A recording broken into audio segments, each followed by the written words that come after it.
नमोस्तु तञ्चनद्यानन्दिमं चेनिनन्दिशः परमितद्विपदिमिन्दिकं नम्यो सिद्धशुभा गुरुवेशे गुपतिरुई गुपति न्यादिशयकार तारण तरण समर्थ गुरु संसार निवार धर्म जुतहु जिनवर अर्थ है जो मैं विनाश भव जो ममल ज्ञान पर देव को गुरु को धर्म को साक्षी को बारंबार नमस्कार। श्री 24 थाना चंद्रनाथ जी मंगलाचरण। ओवं ओवं ओवं विंद विंद भवेनं विज्ञानं विनीयं स्वयं उत्पन्नं नन्तानन्ति स्वयं च सूर्यं शुद्धं च शुद्धात्मनं ओवनमे ओवन स्वभाव मनस्य ममेयं मैं मूर्ति ज्ञानं भवं लोकालोक स्वयं सुरं च सूर्यं सुन्नं सहावं सुरं। बोलिए आचार्य प्रवर सत्वर संत धारण कर्मलाचार्य जी महाराज की जय। एक साथ मंत्रोच्चारण करेंगे सभी।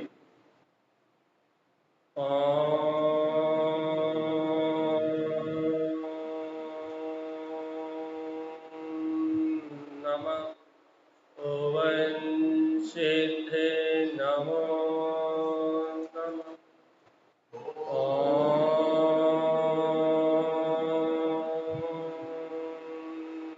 नमः ओवं सिद्धे नमो नमः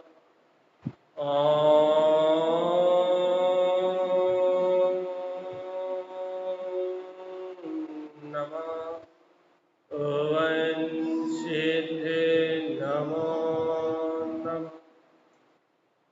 परम आराध्य महाशिववाणी सदगुरुवार श्रीमद् तारण स्वामी और सर्वज्ञ जिनेश्वर भगवान की अमृत में ज्ञान रसधार श्री 24 थाना चंद्रनाथ जी, जहाँ श्रीमद् तारण स्वामी हम सभी भवजीवों को मोक्ष मार्ग का उपदेश दे रहे हैं और ये जीव कैसे अपने आत्मा का अनुभव प्राप्त करके आत्मा से परमात्मा पद को प्रकट कर सकता है, ये प्रेरणा दे रहा है। ये प्रेरणा दे रहा है कि ये मेरा जीव कैसे आत्म अनुभूति को प्राप्त करके इस संसार के चक्रव्यूह से पार हो सकता है। देखो सरल सी बात है, बहुत सरल सी बात है। यहाँ जो 24 थाना जी में जो विषय है वो तो बहुत गूढ़ है, अर्थात तारण स्वामी तो मोक्ष के बहुत सूक्ष्म रहस्य को बता रहा है, लेकिन अपन सामान्यतः चर्चा करने का प्रयास करेंगे कि आप और हम सरलता से इस बात को समझ सकें, क्योंकि इतना तो अपने को तारण पंथ में जन्म लिया है जहाँ क्रिया कांड आडंबर का कोई नामो निशान नहीं है। ऐसे तारण पंथ में जन्म लिया है तो इतना तो अपने को पता ही है, इतना तो अपन स्वीकार करते हैं ना कि इन संयोगों में रहने के बाद भी, इन संयोगी पर्याय भाव में रहने के बाद भी, इन संयोगी दशा में रहने के बाद भी मेरा आत्मा, मेरा जीव इन सारे संयोगों से जुड़ा हुआ है कि भिन्न है। इतनी सी बात में चर्चा करेंगे अपन बस। इतना तो अपन जानते हैं ना, मानते नहीं है वो बात अलग है, इस बात को स्वीकार नहीं करते वो बात अलग है। इस सत्य को अनुभव में नहीं लेते, ये बात भी अलग है। लेकिन अभी बात क्या चल रही है, गुरु महाराज के पंथ में जन्म लिया है, तारण पंथ मिला है, क्रियाकांड आडंबर से रहित शुद्ध मार्ग मिला है, तो इतना तो आप और हम जानते ही ना कि इन सारे संयोगी पदार्थों के बीच में रहते हुए भी मेरा जीव इन सबसे भिन्न है। जानते तो है, बस जो जान रहा है वो अपनी मान्यता में आ जाए, बस इसलिए अपना सारा क्रम कि जो अपन जान रहे हैं कि इन सारे संयोगों में रहता हुआ भी मेरा जीव इन सारे संयोगों से भिन्न है, चलते हुए शुभ अशुभ परिणमन के बीच में रहता हुआ भी मेरा जीव इस परिणमन से, इन पर्याय से भिन्न है, ये बात अपने अनुभव में प्रकट हो जाए, इसका नाम है आत्म साधना। देख लो भैया, ना मंदिर आने का नाम आत्म साधना है, ना प्रवचन सुनने का नाम आत्म साधना है। यहाँ भगवान की वाणी श्रवण करते करते जो अपने अनंत काल के मिथ्यात्व और मोह के संस्कार हैं कि मैं ही कर रहा हूँ, मैं ही कर रहा हूँ, ये संस्कार टूट जाए तो भगवान की वाणी से जो सम्यक्त के संस्कार कह लो, जो सम्यक्त का भाव है वो प्रकट हो जाए। क्या प्रकट हो जाए कि जो घटनाएं घट रही है वो सब पर्याय की धारा में है, और मैं इन बाहरी पर्याय की जितनी भी धारा चल रही है इससे भिन्न एकाकी गायक तत्व परमात्मा को इतनी सी सिद्धि करने के लिए ये सारे अनुष्ठान है, ये सारे प्रवचन है, ये सारी प्रभावना है, जितने भी आयोजन है जिनमत के, जिनमत की प्रभावना की बात कर रहे हैं अपन, तो मंदिरों की प्रभावना नहीं होती, मंदिरों की प्रभावना नहीं होती, चैत्यालयों की प्रभावना नहीं होती, प्रभावना जन शासन की होती कि नहीं होती? भगवान का, जिनेन्द्र परमात्मा का जो शासन है प्रभावना उसकी होती है कि मंदिरों की होती है? वेदियों की होती है। काय की होती है प्रभाव? व्यक्ति की तो नहीं होती ना, व्यक्ति विशेष की प्रभावना तो नहीं होती ना। तो यहाँ व्यक्ति विशेष का तो कोई काम ही नहीं, प्रभावना किसकी होती है? किसकी होती प्रभावना? जनवाणी की, जन शासन की होती ना। तो भगवान जी इस धरा पे जन शासन की प्रभावना के नाम पे जितने भी आयोजन हो रहे हैं, जितने भी कार्य हो रहे हैं, उनका एक प्रयोजन है। तो क्या प्रयोजन है भैया? क्या प्रयोजन है? जन शासन की प्रभावना का एक प्रयोजन है क्या कि इस जीव को इन संयोगों के बीच में रहते हुए इससे भिन्नता का बोध हो जाए। जो सर्व परमात्मा ने अनुभव प्रकट किया है, कैसा अनुभव प्रकट किया भैया कि उनका क्या हो रहा है, विहार हो रहा है, समोषण लगा हुआ है, भव जीवों को उपदेश दे रहे हैं, लेकिन उसके बाद भी उससे एक समय के लिए भी जुड़ान, ठीक है? अच्छा आप बताओ, समोषण में भगवान की दिव्यधनी कर रही कि नहीं कर रही? समोषण में असीमित वैभव है कि नहीं है भगवान के पास? पूरे कोठों में ठसाठस भरे जीव बैठे कि नहीं बैठे? लेकिन एक बार बताओ भैया, सर्व भगवान किससे राग कर रहे हैं और किससे द्वेष कर रहे हैं? बताओ। समोशरण में ठसाठस 12 कोठे में ठसाठस जीव भरे कि नहीं भरे? असंख्यात जीव बैठे कि नहीं बैठे? अब भगवान के समोषण में इतने जीव बैठे हैं, अब भगवान किससे राग कर रहा है, किससे द्वेष कर रहा है? बताओ तो। किसी से नहीं। अच्छा ये बताओ, भगवान का समोषण एक स्थान से दूसरे स्थान पे विहार कर रहा है, तो किसके राग बस? किसी के राग बस नहीं।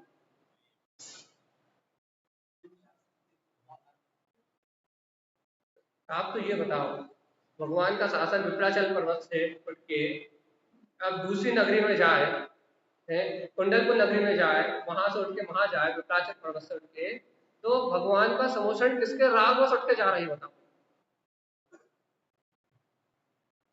बताओ जल्दी। व्यवस्था बनी है जहाँ जो महाउत्सव का जो परिणमन है वो होगा, वो लिखा हुआ था, वो तो उतार नहीं सकता, वो किसी के रास्ते से थोड़ा ये कहते हैं ना, भव्यों के भाग्य से वाणी खिलती है। भव्यों के भाग्य से, भव्य जीव है, पात्र जीव है, तो उनके उपादान के निमित्त से वहां भगवान का समोषण अपने आप ही जा रहा है, भगवान का गमनागमन अपने आप ही हो रहा है। लेकिन भगवान को उन जीवों से राग है क्या? राग है क्या? तो एक बात का निर्णय करो भगवान जी कि इस जिन शासन में प्रभावना काय की हो रही है कि जो हम शुभ राग की क्रियाएं कर रहे हैं, जो हम शुभ राग के कार्य कर रहे हैं, इन शुभ राग की प्रभावना हो रही है या भगवान के अंतर में जो वीतरागता है, जो इन सब पर्यायों से में रहते हुए भी, इस सारे परिणाम में रहते हुए भी जो उनके अंतर में वीतरागता प्रकट हो गई, उसकी प्रभावना किसकी है? पक्का? यदि भगवान आत्मा, यदि हमारा ये निर्णय पक्का है कि सारे आयोजनों में, जिन शासन में अपन यहाँ क्या बोलते हैं, प्रभावना के नाम पे जो कुछ भी कर रहे हैं, उसमें एकमात्र वीतरागता के अलावा और कोई दूसरी प्रभावना है ही नहीं। वीतरागता के अलावा दूसरी कोई प्रभावना है ही नहीं। अब जीवात्मा जब प्रभावना ही वीतरागता की है, तो अभी निर्णय करो ना, अभी निर्णय करो ना, अभी निर्णय करो ना क्या कि ये जो बाहर में राग देश का जितना भी परिमल चल रहा है, इससे भिन्न मैं वो वीतराग स्वभाव ही हूं। ये देखो तो, जब तक पर से भिन्नता नहीं आएगी, पर से भिन्नता का भाव नहीं आएगा, तब तक वो वीतराग का स्वीकार होने वाली नहीं है। कि जो वीतरागता अरिहंत परमात्मा ने प्रकट कर ली है, वो ही वीतरागता इस समय मेरे इस रहने वाले में, मेरे आत्मा में है। जब तक पर से जुड़ान नहीं तोड़ेंगे, तब तक वो वीतराग का स्वीकार नहीं होने वाली कि नहीं होने वाली। देखो भैया, अपन सहयोगी भूमिका में रह रहा है कि नहीं रह रहा है? तो अपन सहयोगी भूमिका में रह रहे हैं, तो अपने को राग के, द्वेष के, कसाय के, मोह के परिणाम हो रहे हैं कि नहीं हो रहे? हो रहे कि नहीं हो रहे? अच्छा एक बार बता, आप और हम सहयोगी भूमिका में रह रहे हैं, और सहयोगी भूमिका में रह रहा है तो राग के, द्वेष के, कसाय के, मोह के, और सहयोग में रह कपड़े भी पहन रहा है, घर भी चला रहा है, दुकान भी चला रहा है, व्यापार भी कर रहा है, ये सारी क्रिया हो रही कि नहीं हो रही? हो रही है। तो आप ये बताओ कि जितना भी संयोग में राग आदि का परिणाम चल रहा है और शरीर आदि की जितनी भी क्रिया हो रही है, वो क्यों हो रही है? कारण बताओ।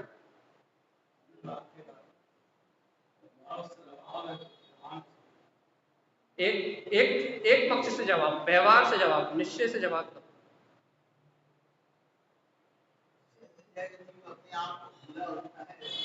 ये भी व्यवहार से, निश्चय नहीं है। निश्चय से बोलो, बोलो बस। ये निश्चय, राग, देश, कसाय, मोह या घर में आना जाना, उठना बैठना, ये जितना भी परिणाम हो रहा है, ये पूर्व जन्म कर्म संयोग से निमित्त हो रहा है। ये निश्चय व्यवहार से कह दो कि हमारा राग है, हमारा मोह है, हम जुड़े हुए हैं, हमें अपने आत्मा का बोध नहीं है, ये सब व्यवहारिक कथन में जाएगा। निश्चय क्या है, सत्य क्या है? अच्छा बताओ, यदि कर्म का उदय निमित्त ना हो तो क्या माता पिता पुत्र परिवार दुकान मकान और इनके निमित्त से होने वाले राग देश के परिणाम हो सकते हैं क्या? यदि कर्म नहीं हो तो हो सकते हैं? कर्म के बिना करके बताओ, कर्म के बिना दुकान खोल के बताओ।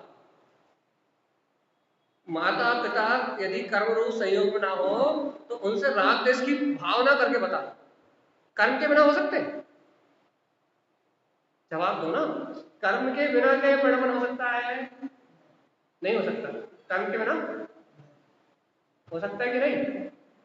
देखो तो, देखो तो, देखो तो, जीव को यदि अंतर में वीतरागता को स्वीकार करना है, अपने अंतर में वीतरागता को प्रकट करने की भावना यदि भाना है, तो सबसे पहले बाहर होने वाले राग देश के परिणाम को और शरीर आदि के परिणाम को, ये सब कर्म द्वारा ही हो रहा है, ऐसा स्वीकार करके इससे भिन्नता का भाव भाषण करना पड़ेगा।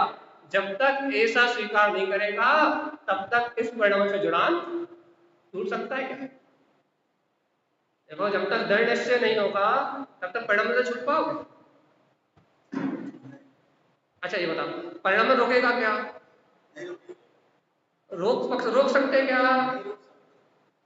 क्या अपन अपना जो दुकान का, घर का, पुत्र का, परिवार का जो संयोग रूप परिणाम है, क्या आप उसे रोक सकते हो क्या? रुकेगा क्या? भगवान जी, जब आप कह रहे हो कि परिणाम तो अपनी धारा से बह रहा है, नदी तो अपनी धारा से बह रही है, अब बात क्या है? बात क्या है? परिणाम तो अपनी धारा से बह रहा है, नदी तो अपनी धारा से बह रही है, अब क्या कर सकते हो भैया आप? उस बहती हुई नदी को, उस बहती हुई कर्मधारा को तट पे खड़े होके तटस्थ भाव से देख सकते हो और जान सकते हो, उसे रोक सकते हो क्या भैया? यही पुरुषार्थ करने का नाम है भिन्नता। देखो आज सरल, बिल्कुल सरलता से प्रारंभ किया, भेद ज्ञान से प्रारंभ किया है, और जैन धर्म का मूल आचार भेद ज्ञान ही है। अच्छा बताओ, जैन धर्म की आधारशिला क्या है? भेद ज्ञान तत्व निर्णय कहो, या फिर दो शब्दों में कहो, वस्तु की स्वतंत्रता, द्रव्य की स्वतंत्रता। वीतराग जैन शासन प्रत्येक द्रव्य के परिणाम को कैसा कहता है? स्वतंत्र। अन्य मत में जाओगे तो एक परमात्मा है, एक भक्त है, एक करता है, वो सब उसके गुलाम, उसके दास है।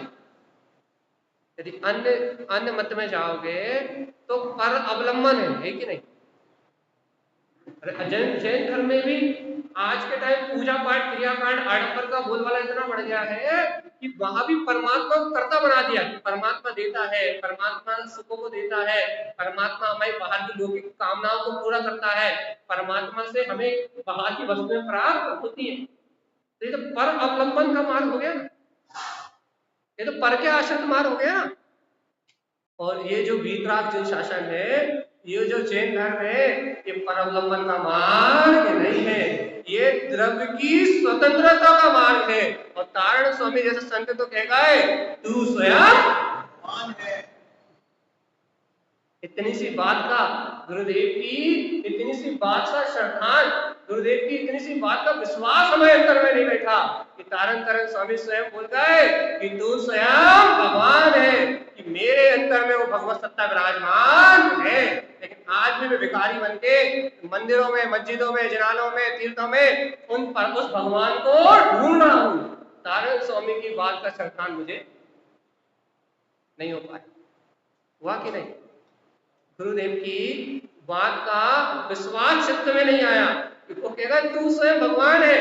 और आज तक हमारी खोज बंद नहीं हो पा रही कि परमात्मा कहीं तो मिल जाए, कोई से तीर्थ में मिल जाए, कोई से मंदिर में मिल जाए, कहीं तो मिल जाए, किसी स्थान पे तो मिल जाए।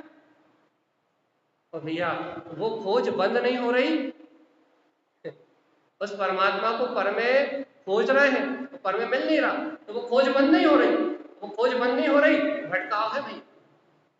तो तारण स्वामी ने तू स्वयं भगवान है का मंत्र देके जीव के अंतर में सबसे पहले परमात्मा की खोज को, जो खोज रहा था ना, कहाँ है, कहाँ मिलेगा, कहाँ मिलेगा, उस परमात्मा का दर्शन कहाँ होगा, वो परमात्मा कहाँ कहाँ देखने में आएगा, कहाँ जानने में आया।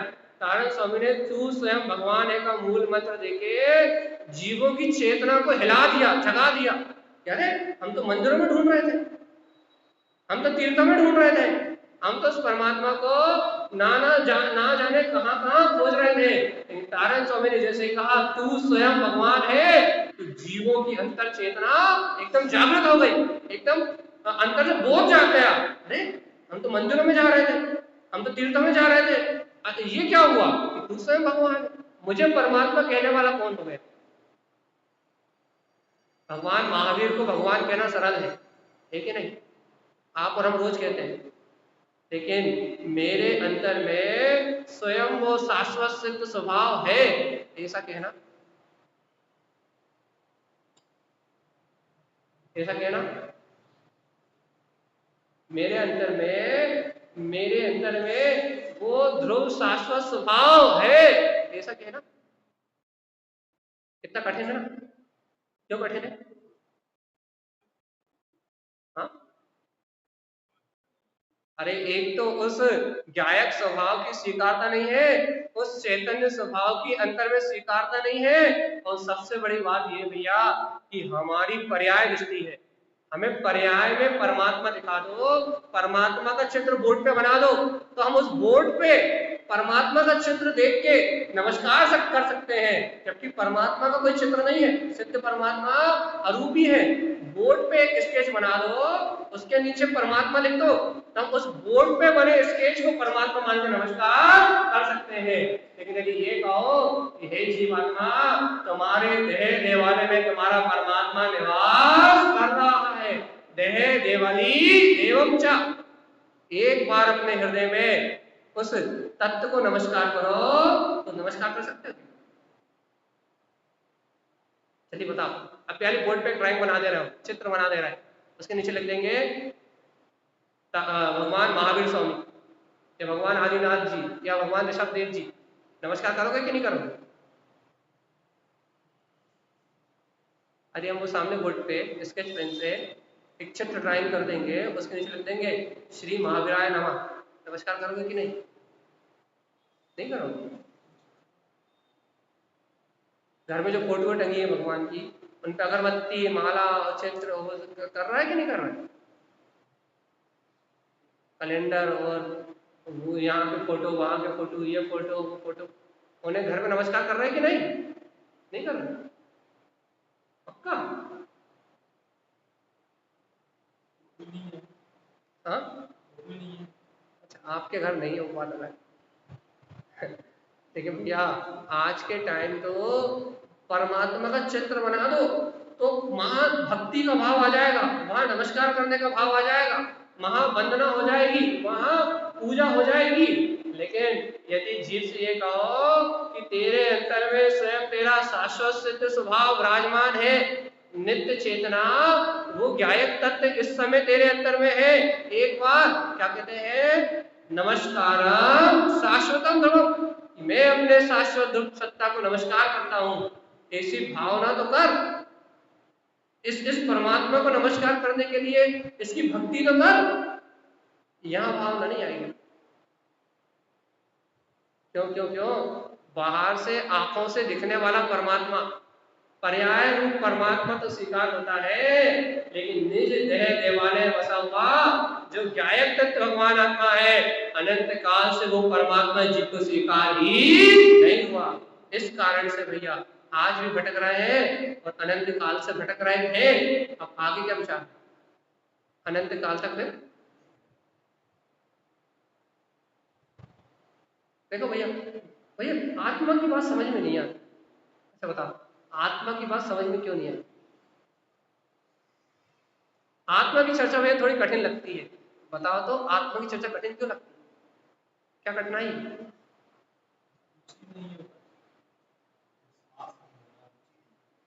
अरे भगवान आत्मा, यदि ये बहुमान ही नहीं आ रहा ना कि सुनो सुनो सुनो, तो जैन शासन में जन्म लेने का बहुमान ही नहीं आ रहा ना, क्या कि जिन शासन में कोई भी जीव पुरुषार्थ करके वो पंच परम पद को प्रकट कर सकता है, वो परमात्मा तत्व जिसकी मैं वंदना कर रहा हूँ अरिहंत सिद्ध आचार्य साधु उपाध्याय, वो पंच परम पद मेरे अंतर में इस समय विराजमान है। ऐसा बहुमान नहीं आ रहा ना कि वो पंच परम पद मेरे अंतर में विराजमान है और मैं इन्हें प्रकट कर सकता हूँ, ऐसा बहुमान न आने से आत्मा की बात समझ में नहीं आती। आओ कि उठते बैठते खाते पीते इस शरीर से भिन्न मैं गायक आत्मा हूँ, ऐसा चिंतन तो करो जी। तो कहते भैया नहीं होता। यदि अपन कहे कि जीवात्मा खाते पीते उठते बैठते सोते जागते, ये तो शरीर का परिणाम है, कर्मों का परिणाम है, लेकिन जीवात्मा तुम इससे भिन्न हो। कितना आत्मा का स्मरण रहता है? यदि ऐसा अपन पूछे किसी से तो कहेगा भैया आत्मा का स्मरण होता क्या है, ये तो बताओ। अच्छा बताओ, आत्मा का स्मरण क्या होता है? बताओ दर्शना दीदी, आत्मा का स्मरण क्या होता है? हाँ भैया, जो आत्मा की प्रतीति है जो निरंतरता से सब घटनाएं होते हुए भी जो निरंतरता से एहसास बना हुआ है कि मैं इससे भिन्न हूं या मैं गायक आत्मा हूं, इसका नाम है आत्मस्मरण। हम कहा दिया इन संयोग के बीच में रहते हुए आत्मा का स्मरण रहता कि नहीं रहता। जीव ऐसे देखते हैं आत्मा कहाँ है, आत्मा तो है कहाँ, यहाँ तो हमारे घर में कोई भूत प्रेत नहीं है, कैसे देखते हैं? आत्मा को भूत ही तो मानते हैं कि नहीं मानते? आत्मा नाम का भूत कहाँ है? आत्मा नाम का भूत कहाँ है?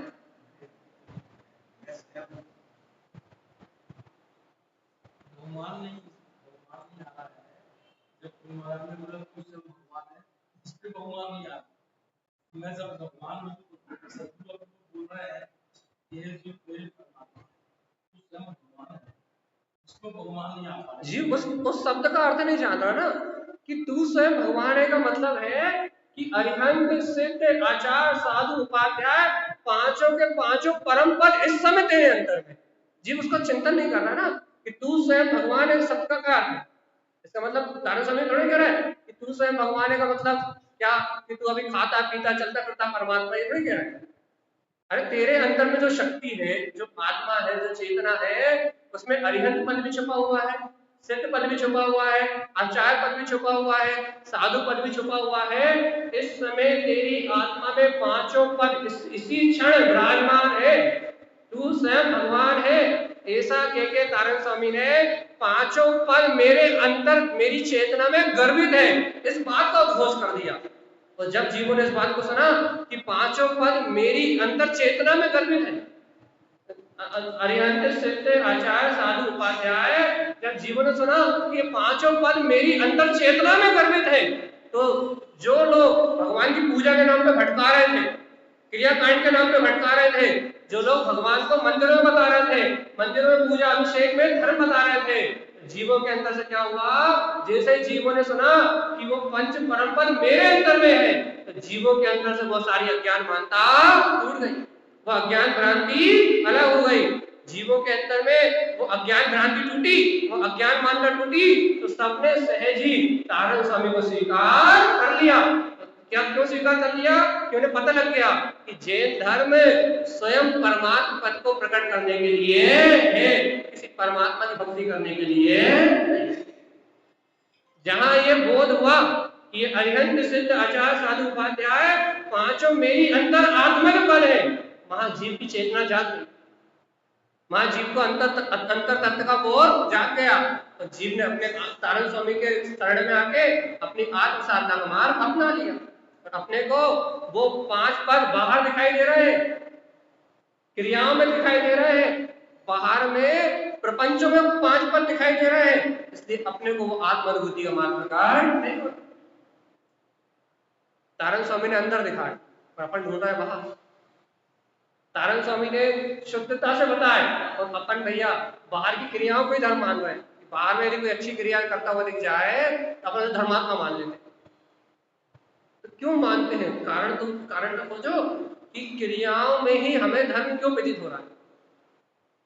एक तो सबसे बड़ी कमी है कि ना हमें मुनि का स्वरूप मालूम, ना हमें वृत्ति श्रावक का स्वरूप मालूम, ना हमें भैया क्या बोलते हैं परमात्मा का स्वरूप मालूम। हमने कभी स्वाध्याय किया हो तो हमें परमात्मा का स्वभाव पता हो कि परमात्मा के लक्षण क्या है, परमात्मा के गुण क्या है। हमने कभी ग्रंथ खोल के देखे हो तो हमें साधु की चर्या पता हो, साधु का स्वरूप पता हो। और यदि कभी हमने ग्रंथ खोल के देखे हो तो हमें वृत्ति श्रावकों का और आवृत्ति श्रावकों का स्वरूप पता हो, तो अपन श्रद्धा करें। लेकिन भैया अपन ने स्वाध्याय नहीं किया, चिंतन नहीं किया, तो जो सामने आ जाता है उसी के संसार भटक जाते।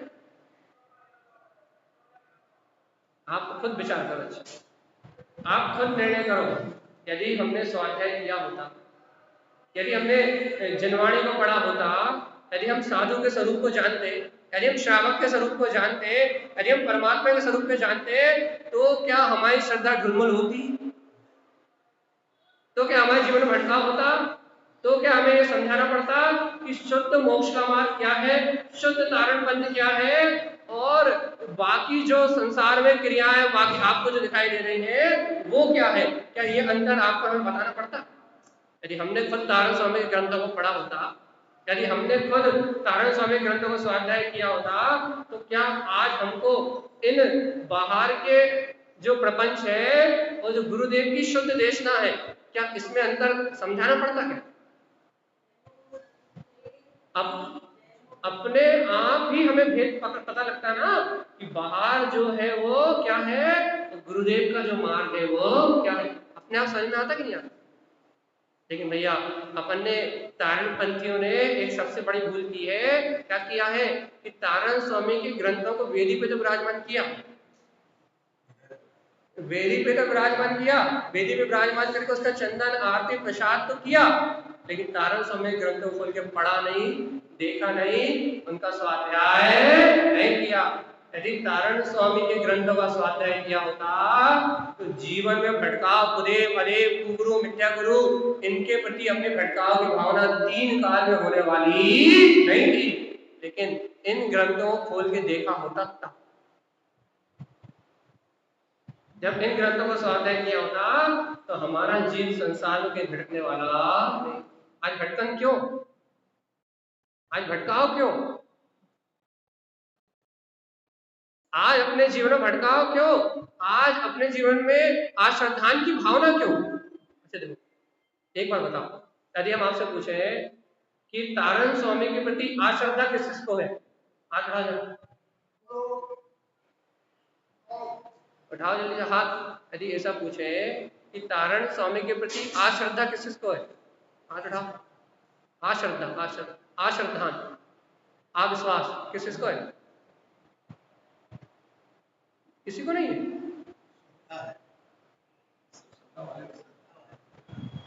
अभी एक आध उदाहरण दे देंगे हम गजब का, सब अश्रद्धान सिद्ध हो जाए। 2 मिनट जल्दी बता, तारण स्वामी के प्रति अश्रद्धान किस किसको है? किसी को नहीं भैया। तारण स्वामी ने जैसे गुदेव कहा है, तारण स्वामी ने जैसे अदेव कहा है, तारण स्वामी ने जैसे मिथ्यादेव कहा है, तारण स्वामी ने जैसे कुगुरु कहा है, कुधर्म कहा है, कुलिंग कहा है।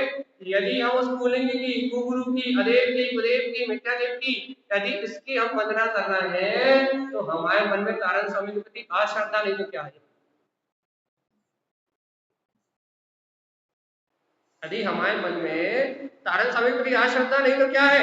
यदि तारण स्वामी की बात यदि सच्ची और पक्की लगती कि तारण स्वामी ने जो मार्ग दिया है वो सच्चा मोक्ष का मार्ग है, और तारण स्वामी जो बता रहे हैं उसके अलावा कहीं मुक्ति होने वाली नहीं है, यदि ऐसी पक्की श्रद्धा होती तो क्या आपका जीव और हमारा जीव इस संसार में भटक सकता था?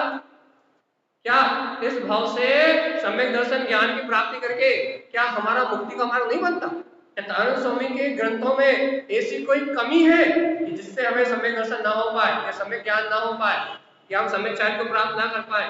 क्या गुरु महाराज के उपदेश में कोई कमी है क्या? है क्या कोई कमी? कोई अभाव है? अपने यहाँ पुण्य का अभाव है क्या? क्या ऐसा कुछ है कि अपन चैत्यालय आएंगे तो अपना कम पुण्य बनेगा? ऐसा कुछ है? लोग कहते हैं भैया दूसरी जगह जाने में, द्रव्य पूजा आदि करने में ज्यादा पुण्य बनता है। ए मूर्ख जीव, पुण्य तो जीव के भाव की विशुद्धि से बनता है।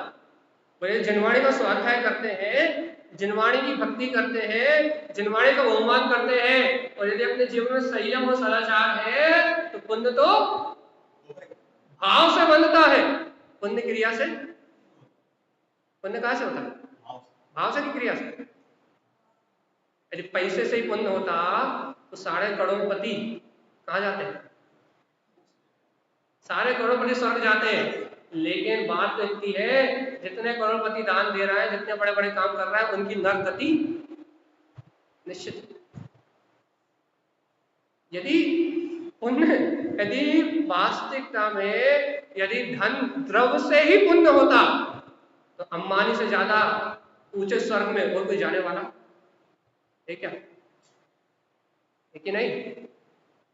टाटा बिरला, इनके पास तो संपत्ति का ढेर है और अरबों खरबों जितना अपन सोचते नहीं उससे ज्यादा ये डोनेशन दे देते हैं। ये सब कहाँ जाएंगे? कौन से विमान में जाएंगे? सर्वार सिद्धि, नोबे गिरेवर, 16वें स्वर्ग, कहाँ जाएंगे? कहाँ जाएंगे? आप खुद विचार करो, इनकी गतियां क्या है आप और हम खुद जानते हैं। यदि द्रव्य से ही पुण्य होता तो भैया द्रव्य दान देने वाले बड़े बड़े कहाँ जाते? लेकिन द्रव्य से पुण्य नहीं होता। पुण्य का संबंध जीव के संयम से है, पुण्य का संबंध जीव के सदाचार से है, पुण्य का संबंध जीव की भक्ति से है। यदि आप रात्रि भोजन नहीं करते तो आपके पास वो पुण्य है जो पुण्य हर किसी के पास नहीं होता। यदि आप संयम से जीवन जीते हो तो आपके पास वो पुण्य है जो पुण्य हर किसी के पास नहीं होता। यदि आपके जीवन में सदाचार है तो आपके पास पुण्य है, भक्ति है तो आपके पास पुण्य है। यदि आपके जीवन में सदाचार नहीं है, भक्ति नहीं है, भावना नहीं है तो आपके जीवन में पुण्य नहीं। यदि पुण्य का स्रोत क्या है? भावना, अपना भाव। तो यदि अपन चैत्यालय आए, 7 स्वाध्याय करें, जिनवाणी का मनन चिंतन करें तो अपने भाव, अपने परिणाम विशुद्ध होते कि नहीं होते? तत्व चर्चा सुन रहे हैं अपन, यहाँ भगवान की वाणी सुन रहे हैं, भाव विशुद्धि आती कि नहीं आती? इस भाव की विशुद्धि से पुण्य बनता है। तो अपन क्या मानते हैं? क्रियाओं से पुण्य बनता है। इसलिए भगवान आत्मा अपनी मानता ही सम्यक नहीं हो रही ना। जहां से पुण्य मिलता है वहां वहां अपना श्रद्धा नहीं है। जहां से बाहर के संयोग व्यवस्थित बनते हैं वहां अपनी श्रद्धा नहीं है। भैया अपनी श्रद्धा कहाँ है? जहां भीड़ इकट्ठी होती है। भीड़ का नाम धर्म है कि नहीं? आज की परिभाषा तो यही है, वर्तमान परिवेश की परिभाषा तो यही है। जहां जितनी ज्यादा भीड़ है वहां उतना ज्यादा धर्म है। भगवान आत्मा भीड़ इकट्ठी करने का नाम धर्म नहीं है। धर्म क्या है? कि इस संसार की भीड़ में रहते हुए मैं इन सब पर भाव से भिन्न ज्ञायक तत्व भगवान आत्मा हूँ। गुरुदेव की ये बात स्वीकार हो जाए, क्या आप सब स्वीकार हो जाए कि तू स्वयं भगवान है। तारण स्वामी का ये उपदेश अंतर अनुभव से स्वीकार हो जाए तो अपने कल्याण का मार्ग बनेगा। होगा कि नहीं? इस जन्म में, इस भाव में गुरुदेव की इस अमृत वाणी को स्वीकार करके अपने आत्मा का हो पाएगा कि नहीं हो पाएगा? नहीं हो पाएगा। इस जन्म में इस शरीर से भिन्न मैं ज्ञायक आत्मा हूँ, ये सब ज्ञान हो पाएगा कि नहीं हो पाएगा? इस जन्म में नहीं हो पाएगा। हाँ? देख लो भैया, धर्म के नाम पे जीवन में भटकाव बहुत है। धर्म के नाम पे बाहर में भटकाव बहुत है। नहीं देखो, जिसके पास जाओगे वो अपनी क्रिया को धर्म कहेगा।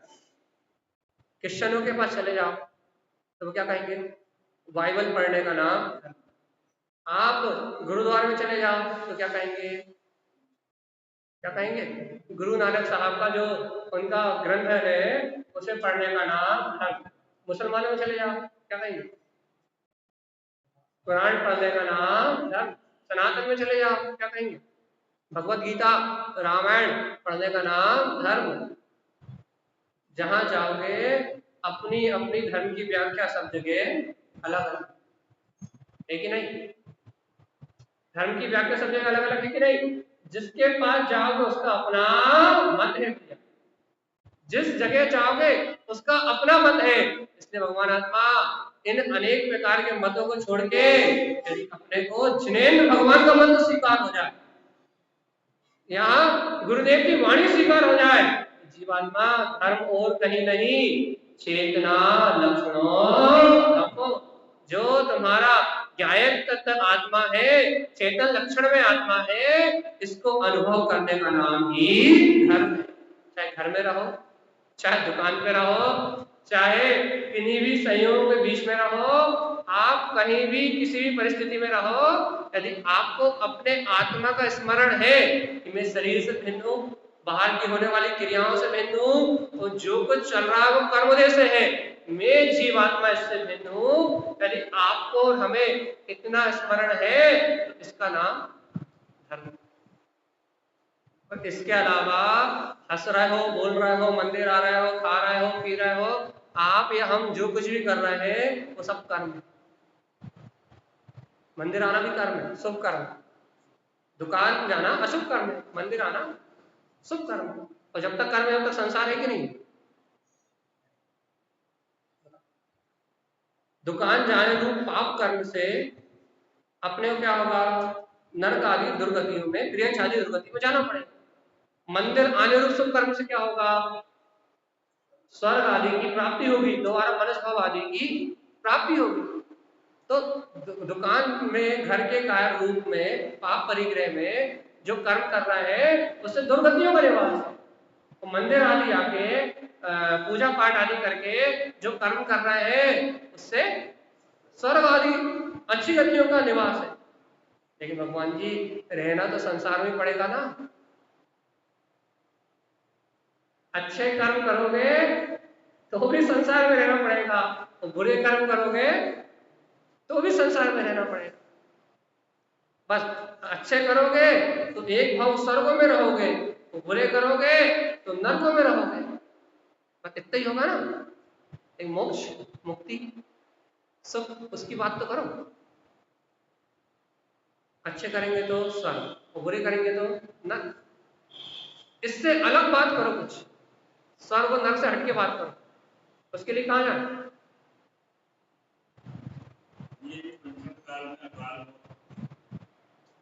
तो क्या, जैसे कोई बहुत बुरे कर्म कर रहा है तो उसकी भी अकाल मृत्यु? मृत्यु का सिद्धांत है, थोड़ी सी आपने उठाया है, तो उसे कदली घात मरण कहते हैं। अकाल मरण आदि जो शब्द है उसको कदली घात मरण कहते हैं। और कदली घात मरण आयु कर्म की उदीर्णा होने से होता है। और वो आयु कर्म की उदीर्णा जिसकी हो रही है वो कदली घात अपनी अपेक्षा से है, लेकिन सामने वाले जीव की उदीर्णा होना है वो पहले से निश्चित है। पहले तो ये स्वीकार, हम बता रहा हूं वो क्या है। पहले तो ये स्वीकार करो कि सर्वज्ञ के ज्ञान में झलक चुका है वो अकाल मरण, अर्थात उसकी आयु कर्म की उदीर्णा पहले होनी ही है। जैसे अपन एक उदाहरण देते ना, मटके में पानी भरो, और मटके में अपन पानी भरो तो उसका एक एक बूंद करके टपकता है, टपकता है, टपकता। तो उस एक एक बूंद टपकने को मानो कि आयु कर्म का एक एक निषेध झड़ रहा है। अब आप और हमारा है ना, अभी क्या हो रहा है, जो आयु कर्म के निषेध बने हैं ना वो एक एक दो दो निषेध करके झड़ रहा है। और यदि मटके में कोई डंडा मारे तो क्या होगा? क्या होगा? तो पूरा पानी एक साथ बह जाएगा।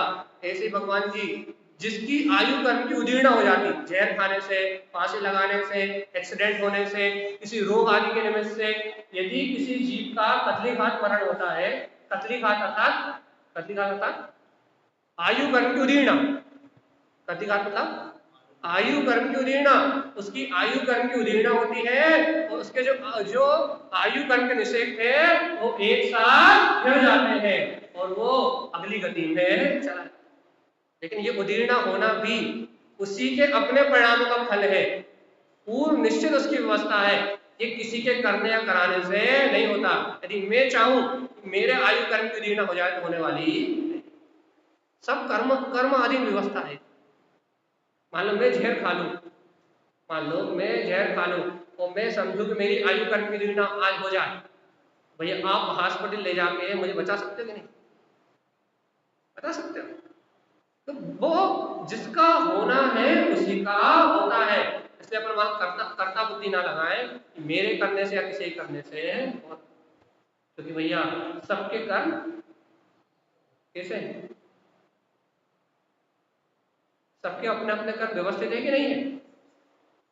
कोई किसी कर्म को ठाल कर बदल सकता है कि नहीं? नहीं बदल सकता ना। अपन रोज रोज भैया जैन धर्म की स्वतंत्रता क्या है, जैन शासन की स्वतंत्रता क्या है? एक द्रव दूसरे द्रव का कुछ कर सकता इसी का नाम तो जैन धर्म। जब तक कर्ता बुद्धि है, देखो दुकान जाने की मना नहीं कर रहे, देखो जैन धर्म की एक बहुत अच्छी बात होता है, वो कर्ता बुद्धि से बचाता है, कर्तव्य से नहीं। हमारी बात बोलो फिर से, कोई डिबेट करो। कर्ता बुद्धि से बचाता, कर्तव्य से नहीं। कर्तव्य से नहीं, वो दुकान जाने के कर्तव्य से नहीं बचाता, वो पुत्र परिवार का पालन करने के कर्तव्य से नहीं बचाता, वो मंदिर आने के कर्तव्य से नहीं बचाता, वो व्रत उपवास नियम करने के कर्तव्य से नहीं बचाता। जैन धर्म कर्तव्य से नहीं बचाता, कर्ता बुद्धि से बचाता है। ये कहता है ये जितना परिणमन हो रहा है ये अपनी योग्यता से हो रहा है, तू इसका करता नहीं, तू इन सबके बीच में रहते हुए भिन्न आयतक आत्मा ही है। कर्ता बुद्धि से बच, कर्तव्य से भाग मत। ये जैन धर्म की विशेषता है कि वहां कर्ता बुद्धि का अभाव है। कर्ता बुद्धि का अभाव मतलब वहां होते हुए परिणमन को ऐसा स्वीकार किया जाता है कि कर्म के उदय से हो रहा है, और अपने आत्मा को ऐसा स्वीकार किया जाता है कि इस होने वाले परिणमन के बीच में मैं तो गायक आत्मा हूं, मैं तो इससे भिन्न हूं, ऐसा स्वीकार किया जाता है। तो इसे कहते हैं भेद ज्ञान, कि होने वाला परिणमन कर्म की वजह से हो रहा है और मैं इसको जानने वाला मात्र जान रहा हूं। जहां ऐसे आत्मा के बोध रूप परिणति प्रकट होती है उसे भेद ज्ञान कहते हैं। ये शरीर आदि भिन्न है, दुकान आना जाना, रोटी बनाना, बच्चों का पालन पोषण करना, ये सब कर्माधीन है, कर्म के निमित्त से हो रहा है, तो मैं आत्मा भिन्न हूं, इसका नाम भेद ज्ञान। जब तक ऐसा स्मरण नहीं है तब तक मैं ही कर रहा हूं, मैं ही धर रहा हूं, मैं ही बना रहा हूं, इसका नाम मिथ्यात्व है, इससे अनंत संसार। देख लो भगवान, देखो देखो देखो, परिणमन नहीं बदलाया, क्या बदलाया? अपनी दृष्टि का हो, मान्यता का हो, घटना वही घट रही है। देखो सम्यक दृष्टि के साथ भी वही घटना घट रही है, मिथ्या दृष्टि के साथ भी वही घटना घट रही है, लेकिन उस घटने वाली घटना में सम्यक दृष्टि की मान्यता कुछ और है और मिथ्या दृष्टि की मान्यता कुछ और है। मान्यता का अंतर होने से एक सम्यक दृष्टि है और एक मिथ्या दृष्टि। परिणमन नहीं बदलाया। देखो अच्छा बताओ, यहाँ पर इतने सारे लोग बैठे हैं, अब आप में या हम में से कोई सम्यक दृष्टि है, कोई मिथ्या दृष्टि है, परिणमन तो सबका एक जैसा चल रहा है, आप भी बैठे हैं, हम भी बैठे हैं, लेकिन मान्यता सबकी अलग अलग है कि नहीं है? विचार सबके अलग अलग है कि नहीं है? अब कोई मजबूरी में आके बैठा आप भैया नीचे आए हैं तो कोई मजबूरी में आके बैठा है, कोई आत्मा की रुचि के कारण आके बैठा है, और कोई को यहाँ बैठे बैठे भी यह अनुभव हो रहा है क्या ये सारा परिणमन है, मेरा गायक आत्मा तो सिर्फ जान रहा है। सबकी मान्यता अलग अलग है कि नहीं? सबके अंदर के विचार अलग अलग है कि नहीं? सबके अंदर का अनुभव अलग अलग है कि नहीं? बेटे तो सब यही है, लेकिन सबके अंतर की परिणति, सबके अंतर की विचार की धारा अलग अलग है। तो जिसके अंतर की जैसी विचारधारा है वैसा उसे यदि अच्छी है, शुभ है तो पुण्य का बंध हो रहा है, अशुभ है यहाँ बैठ के तो दुर्गति का बंध हो रहा है, और एक पुण्य पाप से मैं भिन्न हूँ, यदि इस भेद ज्ञान की है तो निर्वाण का मार्ग चल रहा है। यही बैठे बैठे तीन रास्ते खुले हुए, यहाँ पर हम यहाँ बैठे यहीं बैठ के नरक भी जा सकते, नरक गति का बंध भी हो रहा है, दुर्गतियों का बंध भी हो रहा है, यहीं बैठे बैठे स्वर्ग आदि सुगतियों का बंध भी हो रहा है, और यहीं बैठे बैठे मोक्ष का मार्ग भी चल रहा है, लेकिन सबका अलग अलग। आपका आपके अंदर में जो चल रहा है उससे आपका, मेरे अंदर में जो चल रहा है उससे मेरा, मैं आपका नहीं कर सकता, आप मेरा नहीं कर सकते, और यहाँ सर्वजनित परमात्मा ना आपका कर सकते ना हमारा कर सकते। इसका नाम है जैन धर्म की स्वतंत्रता, कि जीव अपने पुरुषार्थ से जो स्वयं कर ले सो प्रमाण, दूसरे का करा धराया कोई काम में आने वाला। यह है वस्तु स्वभाव की स्वतंत्रता, यह जिनवाणी का मर्म। यहाँ कोई किसी का कुछ करता धरता नहीं है, यहाँ तो सारी व्यवस्था अपनी तत्समय की योग्यता से चल। यदि इतना स्वीकार कर लो तो चेहरे पे प्रसन्नता और आनंद के अलावा कुछ नहीं। दिन भर की किलकिल और दिन भर की हाय हाय एक समय में खत्म होती है। दिन भर की चिंताओं को यदि आपको समन करना है तो 2 पल के लिए जिनवाणी की शरण में आ जाओ। सुबह से लेकर शाम तक के जितने विकल्प है जिसके कारण ब्लड प्रेशर, शुगर और नाना प्रकार के हार्ट अटैक आदि बीमारियां बढ़ रही हैं, यदि इन सारे बीमारियों से बचना है तो जिनवाणी की शरण में आ जाओ। भाव शुभ रहेंगे तो असाता वेदनी कर्म को दे नहीं आएंगे, और भाव अशुभ रहेंगे तो रोग शोक तो होना निश्चित है। अच्छा बताओ, शुभ भाव रहेंगे तो पाप प्रकृति में अपकर्षण होगा और पुण्य प्रकृति में उत्कर्षण होगा। तो अच्छा अच्छा बाहर का सारा माहौल बना रहेगा। शल्य चिंताओं में डूबे रहेंगे तो क्या होगा? पुण्य प्रकृतियां जो पहले की बनी हुई है उनमें अपकर्षण होगा और पाप प्रकृतियों में उत्कर्षण होगा। हमें पाप प्रकृतियां बढ़ जाएंगी और क्या होगा? बाहर में आकुलता के अलावा कुछ होने वाला। यहाँ तो अपने हाथ जगन्नाथ वाला काम है। यहाँ तो जीव का अपने हाथ जगन्नाथ वाला काम है कि जैसे परिणाम तू करेगा वैसा फल तुझे प्रकार होगा। यहाँ एक द्रव दूसरे द्रव का करने वाला नहीं। अरे साक्षात जिन्हें परमात्मा मुझे समझा सकते नहीं, जब मैं उनको स्वीकार करके उनकी बात को स्वीकार करके जब मैं उनकी बात को स्वीकार करूंगा तब मेरे लिए वो निमित्त कहलाएंगे। अरे आदिनाथ भगवान अपने पोते मरीचि को नहीं समझा पाए, तो आपको और हमें समझाने वाला कौन है? समझा सकता है कोई? हाँ, जब मैं स्वयं समझना चाहूं, जब मैं स्वयं तारण स्वामी की बात को स्वीकार कर लूं, जब मुझे स्वयं तारण स्वामी का बहुमान आ जाए, जिस दिन मैं समझना चाहूं उस दिन तो ये निमित्त है मेरी मुक्ति में। जिन्हें भगवान निमित्त है मेरी मुक्ति में। यदि मैं इनको स्वीकार ना करूं तो ये सामने बैठे रहे, रोज मंदिर आ रहे हैं, रोज सर झुका रहे हैं आध्यात्म वाणी को, लेकिन क्या ये अपने निर्माण में निमित्त है कि नहीं? जब तक स्वीकार नहीं करेंगे तब तक मुक्ति में निमित्त नहीं। और जिस दिन स्वीकार कर लेंगे उस दिन मुक्ति में निमित्त है। देखो तो वस्तु जहां की तहां है, निमित्त ठसाठस भरे हुए हैं। हमने स्वीकार करा हमारी मुक्ति, हमने स्वीकार नहीं करा तो हमारा संसार। देखो तो एक ही स्थान पर 2 घटनाएं घट रही हैं। आपको कौन सी वाली अच्छी लग रही? अब 5 मिनट बचे, 9 से 10 मतलब 9 से 10, चलिए बताओ कौन सी अच्छी लग रही है?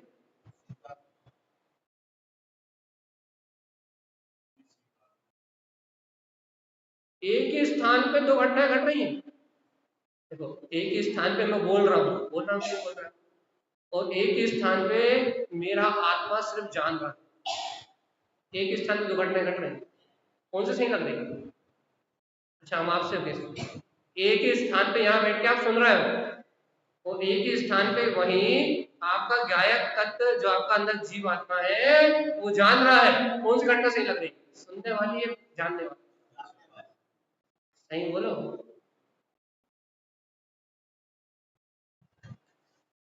जानने वाली घटना सही लग जाए तो भगवान आत्मा उठते बैठते सोते जागते हर स्थिति में भेद ज्ञान प्रकट हो जाए।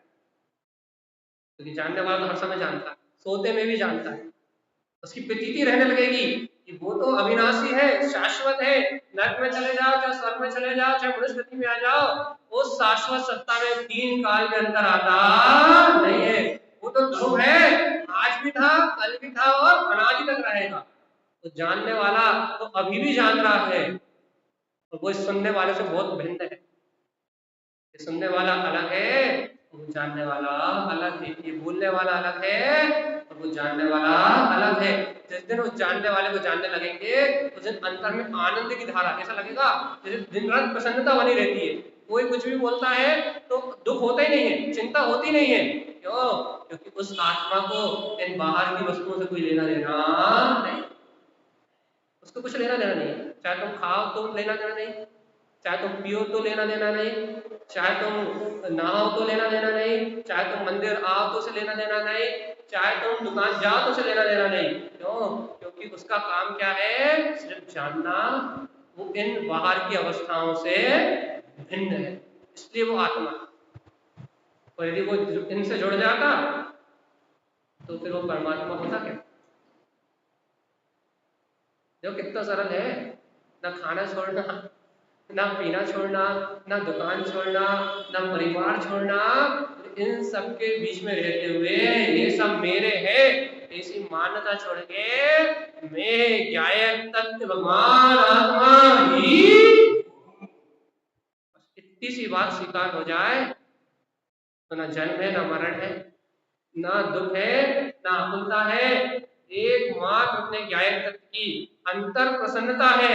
और जिसके अंतर हृदय में ऐसी प्रसन्नता है उसको 3 काल में भी संसार में दुख हो सकने वाला, सिर्फ प्रसन्नता चाहिए अपने होने की, कुछ भी करो सिर्फ अपने होने की प्रसन्नता चाहिए, अपने अंतर में अपनी ध्रुव चेतना के होने का बहुमान चाहिए, कहीं भी रहो उससे कोई लेना देना।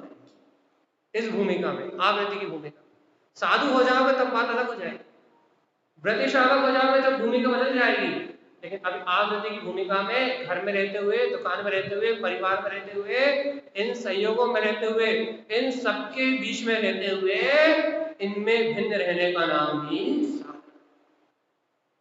इस बात को और अच्छे से सुनना है आपको, 3 मिनट बचे हैं तो शाम को भरत चक्रवर्ती के उदाहरण से 8:30 से 9:30 भरत चक्रवर्ती के उदाहरण से इस बात को हाथों पे हथेली पे रखी हुई दिखा सकते हैं यदि आपको आनंद आए तो।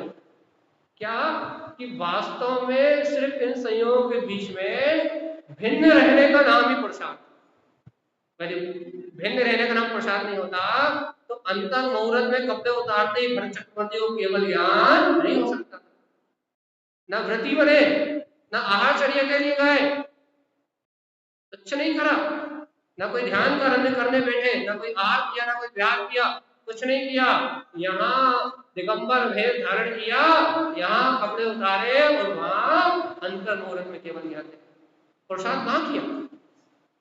घर में किया, बीवी बच्चों को पालन करते हुए किया, 96 रानियों के बीच में किया, 125 करोड़ रिश्तेदार नातेदार के बीच में किया, 6 खंड, अरबों नहीं खरबों प्रजाति जिनकी, अरबों नहीं खरबों प्रजाति जिनकी, 6 खंड के अधिपति, एक तो खंड नहीं 6 खंड के अधिपति थे, उन्होंने कहां कर लिया पुरुषार्थ, ढूंढ के लाओ आपको।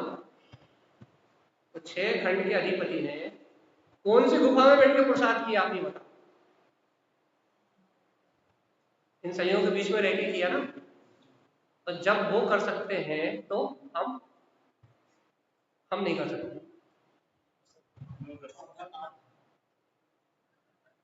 देखो भैया, आपकी ये बात बिल्कुल सच्ची है कि वो काल चौथा था, हाँ हम आपकी बात को नकार नहीं रहे, वहां द्रव्य काल भाव क्षेत्र की अनुकूलता थी, भगवान का शासन काल था, ये बात बिल्कुल सच्ची है कि भगवान का शासन काल था, लेकिन आपको एक धन्य धन्य भाग की बात ये कहे कि यहाँ द्रव्य काल क्षेत्र इतने अनुकूल नहीं है, लेकिन भगवान महावीर का शासन काल वर्तमान में, हाँ साक्षात भगवान के समोषण नहीं, इतनी दिक्कत है, लेकिन भगवान के समोषण की ध्वनि इस पंचम काल में। और भरत चक्रवर्ती जैसे उसी भाव से केवल ज्ञान प्राप्त करने का पुरुषार्थ हम नहीं कर सकते, ये बात भी सही है, लेकिन भरत चक्रवर्ती जैसे सम्यक दर्शन का भेद ज्ञान का पुरुषार्थ हम कर सकते। हाँ, इस द्रव्य काल भाव क्षेत्र में अंतर मुहूर्त में केवल ज्ञान नहीं होगा, बात स्वीकार है, लेकिन इस द्रव्य काल भाव क्षेत्र में इन सब परिणामों से भेद ज्ञान प्रकट हो जाएगा, मोक्ष के मार्ग की पहली सीढ़ी सम्यक दर्शन का उदय हो जाएगा।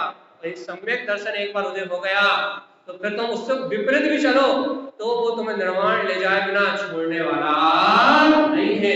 एक बार भी भूल से भी उस गायक तत्व को अनुभव कर लिया, स्वीकार कर लिया, तो आप नहीं चाहोगे तो भी मुक्ति होगी और इसलिए इस भाव में तारण पंथ गुरु महाराज के पंथ को स्वीकार किया है, शुद्ध देशना मिली है। इस पंथ इस भाव में हम कुछ ज्यादा ना कर पाए तो कम से कम इस शरीर से भिन्न मैं आत्मा हूँ, इस सत्य को तो कम से कम स्वीकार करें, ज्यादा नहीं। चारित्र नहीं ले पाओ, साधु नहीं हो पाओ, साधक ना हो पाओ, घर छोड़ के ना निकल पाओ, इतना जरूर कर लो कि उठ रहे हो, बैठ रहे हो, खा रहे हो, पी रहे हो, कोई सी भी क्रिया चल रही है, इसके बीच में मेरा आत्मा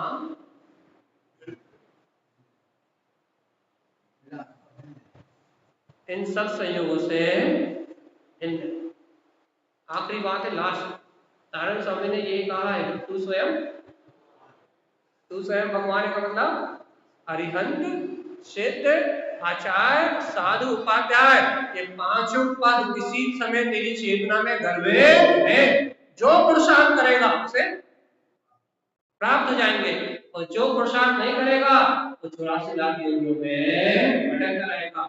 ऐसा श्रीमद् तारण स्वामी का हम समस्त भव्य आत्माओं के मंगल में उद्देश्य है। बोलिए आचार्य वर्ष दुर्गल संत तारण कमलाचार्य जी महाराज की जय। जय नमोस्तुते। जय शरण